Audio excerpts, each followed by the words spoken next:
Comme toute activité de prestation de service, le massage bien-être est soumis à la loi de l'offre et la demande, et donc à une certaine forme de saisonnalité. Certains mois, les demandes affluent à tel point qu'on peut arriver à être amené à refuser certains clients, et d'autres fois, le carnet de rendez-vous ne se remplit pas du tout, et là, c'est panique à bord. Alors, que faire pendant ces périodes creuses de faible activité? C'est ce dont je vais vous parler dans cette vidéo. La première chose, c'est évidemment fidéliser vos clients existants. Il est plus facile de faire revenir un client qui vous a déjà fait confiance que de trouver un nouveau client qui viendra pour la première fois chez vous. Si vous faites les choses correctement, du moins je le souhaite, vous avez à votre disposition un fichier sur lequel vous notez tous les clients qui sont déjà venus chez vous. Dessus, vous devez avoir leurs informations et peut-être une adresse email, peut-être leur numéro de téléphone, bref. Après, chacun a sa manière de faire. Si vous êtes dans une période de faire activité, c'est que normalement, vous avez un peu de temps devant vous. Donc, c'est le moment de travailler la fidélité de votre clientèle actuelle afin de leur concocter une offre irrésistible, afin qu'ils viennent profiter d'une de vos prestations ou alors éventuellement d'une nouvelle prestation que vous avez envie de lancer.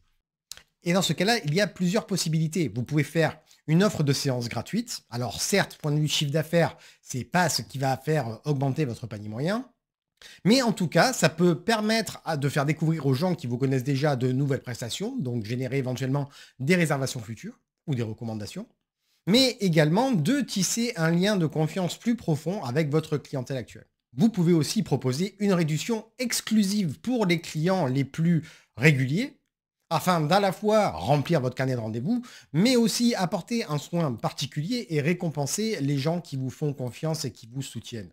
On gagne toujours à encourager la fidélité de ses clients.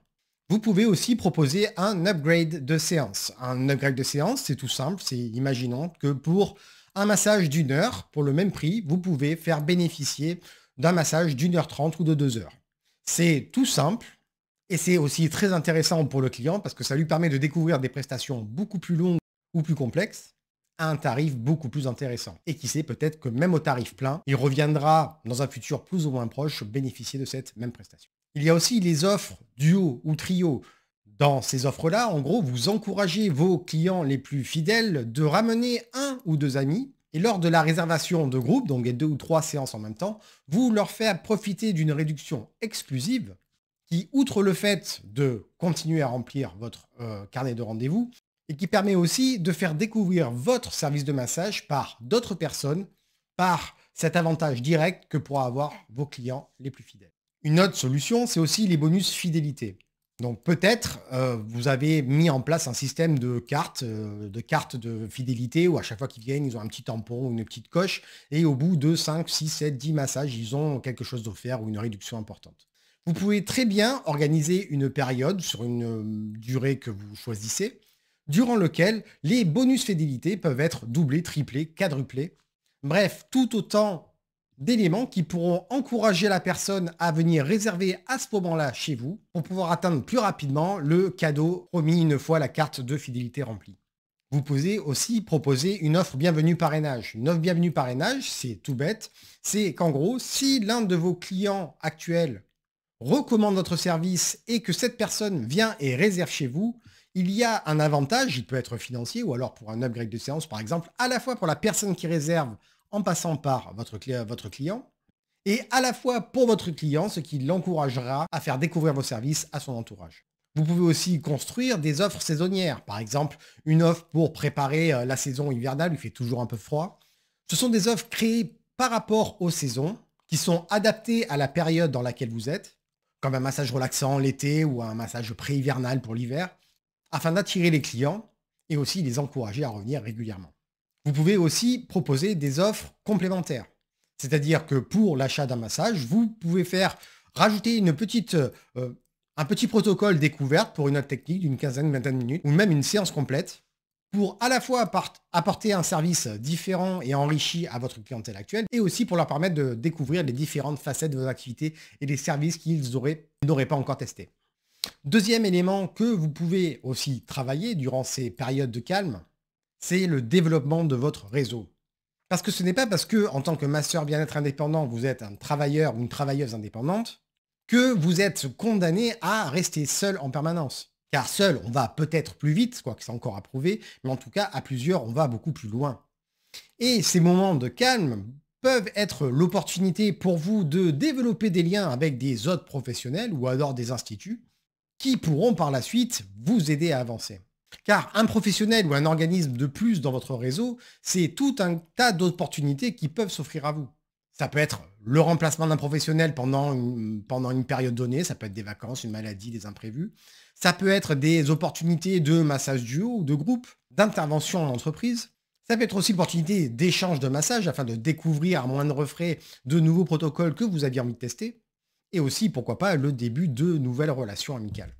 Et il faut savoir que toute entreprise, tout lieu, tout centre dont vous intégrez le carnet d'adresses est une nouvelle source potentielle de nouveaux clients et d'opportunités. Donc voilà du temps et de l'énergie judicieusement utilisés et qui pourront éventuellement vous rapporter gros. Troisième chose que vous pouvez faire pendant ces périodes de calme, c'est optimiser votre activité. Quoi que vous pensiez, vous pouvez toujours améliorer en permanence plusieurs points de votre activité. Pour la rendre plus attractive, pour la rendre plus visible, ou juste pour faciliter l'acte d'achat de vos massages. Et chacun de ces axes peut avoir un effet important sur la rentabilité de votre activité. Pour optimiser votre visibilité, par exemple, mettez-vous quelques minutes à la place de quelqu'un qui chercherait un service de massage dans la localité où vous habitez. Est-ce que l'on tombe facilement sur votre service de massage? Est-ce que les avis clients, pour peu que vous en ayez, sont facilement accessibles et bien mis en avant? Est-ce que les informations liées à votre activité sont facilement accessibles? Si ce n'est pas le cas, et je suis certain que ça ne l'est pas, c'est que vous avez de quoi améliorer chacun de ces points. Est-ce que vous avez un réseau social? Est-ce qu'il est bien alimenté? Est-ce que vous avez un site internet qui est performant et qui se positionne bien sur Google? Est-ce que vous avez une fiche Google My Business optimisée? Est-ce que même votre activité est recensée quelque part sur le web? Voilà autant d'éléments à travailler qui vous permettront à un moment ou à un autre d'augmenter votre visibilité et donc votre efficacité. Optimisez votre marketing. Oui, vous proposez des massages et les massages, c'est super. Mais tous les autres masseurs et masseuses de votre zone de chalandise proposent aussi des massages et je suis certain qu'ils m'associent tous très bien. Donc posez-vous ces simples questions. Pourquoi les clients vous choisiraient vous plutôt que eux? Et qu'est-ce qui pourrait encourager les clients des autres services de massage à faire des infidélités à leurs masseuses favoris pour venir chez vous? Eh bien, c'est ici que votre marketing rentre en jeu. Savoir mettre en valeur vos offres de massage pour les rendre uniques et remarquables. Travaillez votre personal branding afin de sortir du lot et être remarquable parmi la masse. Trouvez une charte graphique agréable et percutante afin de rendre cohérent l'ensemble de votre écosystème commercial et qu'elle se distingue nettement de tout ce qui existe déjà. Autant d'éléments qu'il est possible d'optimiser et qui pourront vraiment peser dans la balance au moment où le client lambda devra faire son choix entre tel et tel service. Optimisez la vente de vos services. Indispensable et complémentaire du marketing, la vente c'est un subtil mélange entre la psychologie humaine et de la stratégie. On pourrait croire que mettre une jolie image, un petit texte et un bouton d'achat suffit pour vendre une prestation, mais c'est partiellement faux. Encore une fois, si vous êtes la seule ou le seul praticien à proposer une prestation dans votre zone de chalandise, évidemment qu'il n'y aura pas besoin d'en faire des caisses si quelqu'un a vraiment besoin du service que vous proposez. Mais si vous avez de la concurrence, surtout si elle est forte, il va falloir vraiment sortir l'artillerie lourde pour convaincre les gens de vous choisir vous plutôt que les autres. Et les quelques éléments sur lesquels déjà vous pouvez travailler, c'est d'avoir des images en haute définition, de très bonne qualité, et si possible les plus originales possibles. De créer des prestations spécifiques que vous êtes le seul ou la seule à proposer.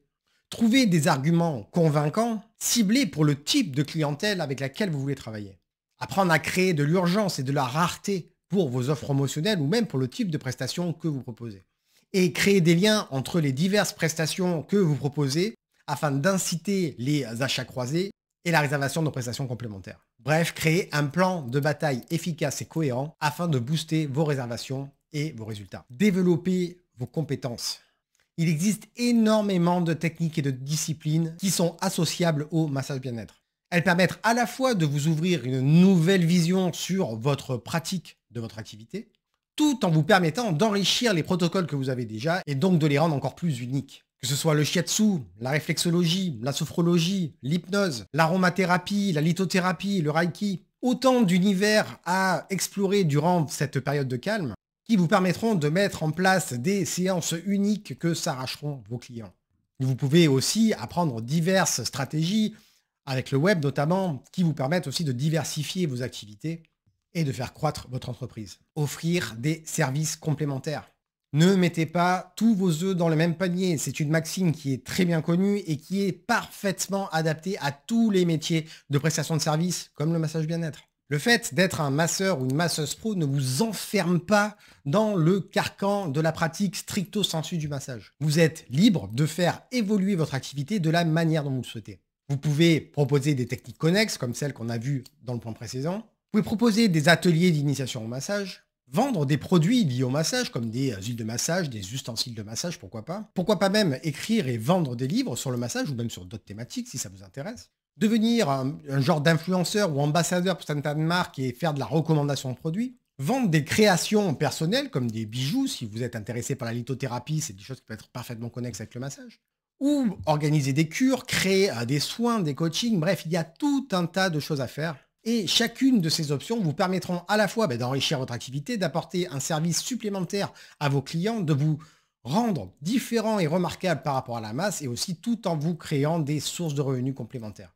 La dernière chose que vous pouvez faire aussi si vous êtes dans une période de calme, c'est aussi se ressourcer. Être indépendant, c'est quand même quelque chose qui demande énormément de ressources mentales et physiques. Et il est certain que si vous êtes épuisé physiquement ou mentalement, vous ne pourrez pas exercer correctement votre activité. Donc ce moment de calme peut être aussi le moment pour prendre soin de vous et de partager des moments privilégiés avec les gens qui vous sont chers. Donc ça peut être simplement s'accorder des moments de solitude, de faire un peu de sport, de revoir son alimentation, de faire une cure de sommeil, de pratiquer la gratitude, de limiter son exposition aux écrans, de faire des activités créatives, de cultiver des relations positives, de pratiquer la méditation en pleine conscience, le yoga, bref, de vous recentrer sur vous, de faire le plein d'énergie positive pour être dans les meilleures conditions pour réattaquer à votre plein potentiel. Et par expérience, je peux vous dire que c'est souvent dans les moments de doute et de flottement que naissent les plus gros changements. Avec tous les conseils que je vous ai donnés, vous avez maintenant de quoi réfléchir et optimiser cette période de faible activité et de revenir plus fort et plus déterminé que jamais.